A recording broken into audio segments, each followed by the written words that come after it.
First of all, I would like to go over what it is that, why we set goals, why we set financial goals, why we set goals in life, and when we should be setting those goals. What I call these goals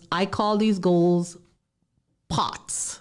Now, I believe in pots. Why I think of it as a pot is because I think of the leprechaun sits at the pot at the end of the rainbow. And in the end of the rainbow, there's a whole load of gold in the pot. So I think of our financial pots as where our goal is, where we want to end. It's the end of the rainbow. But in this case, we have many pots. So we have many places where our coins are going to be going to.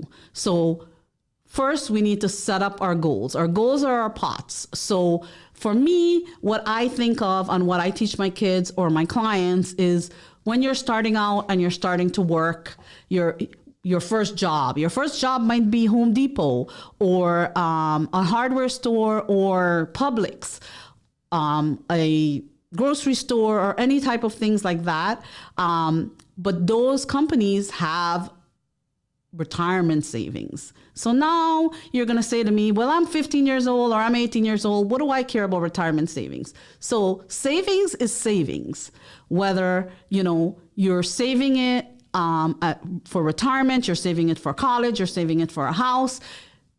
It's savings. Savings is savings. Now, I don't believe in saving in an actual savings account where you're getting 0.0000% interest, but we will talk about that in another video on what kind of savings you should be doing with your pots. But today we're going to focus on the pots. So I believe that one of your pots should be retirement savings, whether you're saving for it's a savings for retirement. It's something that is once you put the money in there, it goes into the market. And usually your financial advisor or if you're with a company and they have a 401k or a pension plan, it is diversified according to what you ask them to. And usually they would advise you to do it depending on what your age is. Because the younger you are, you can be riskier because the market is, you won't be using that money anytime soon, hopefully. So that's how they might suggest you do that. So that would be one pot. That is your first pot that you need to think about.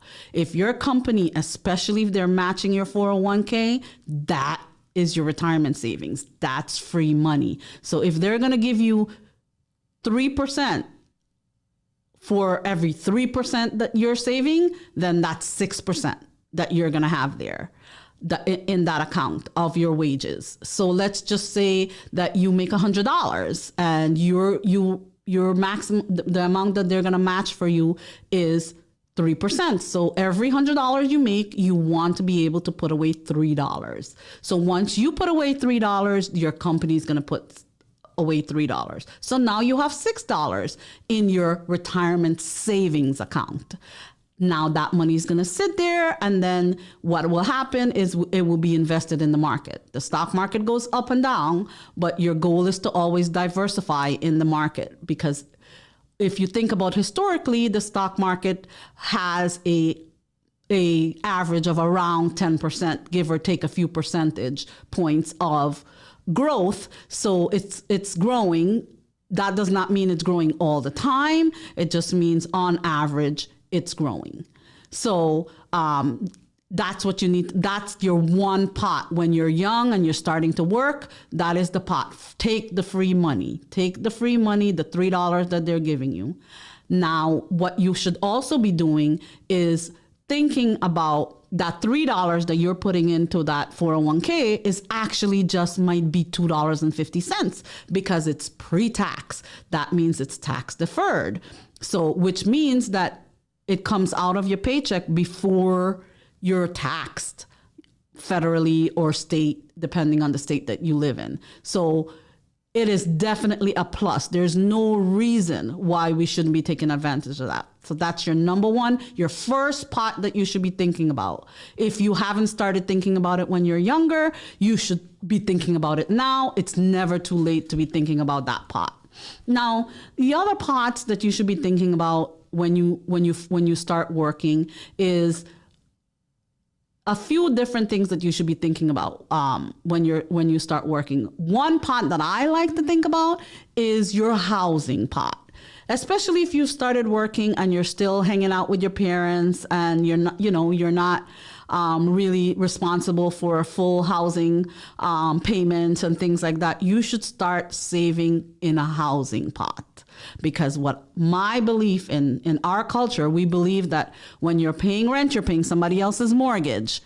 And you do not want to pay somebody else's mortgage because that rent just disappears and you get nothing for it.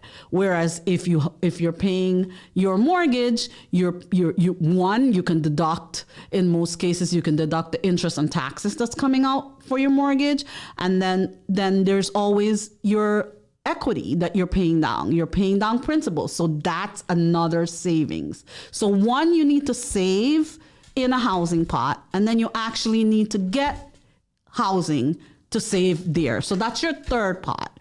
But that pot will come down the road and we will discuss that in another video. But you need to have a housing pot. Now your housing pot should have a goal or a time goal on it. So let's just say that you start your housing pot and you get educated about buying a home or buying a condo or whatever it is that you're thinking of getting.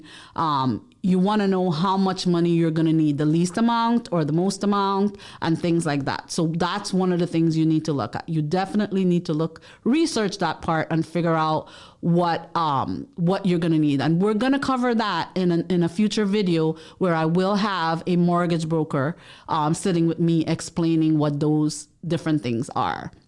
But that is something that you're going to need to research, because improving your financial literacy by researching is what's important for you to take control of your money, take control of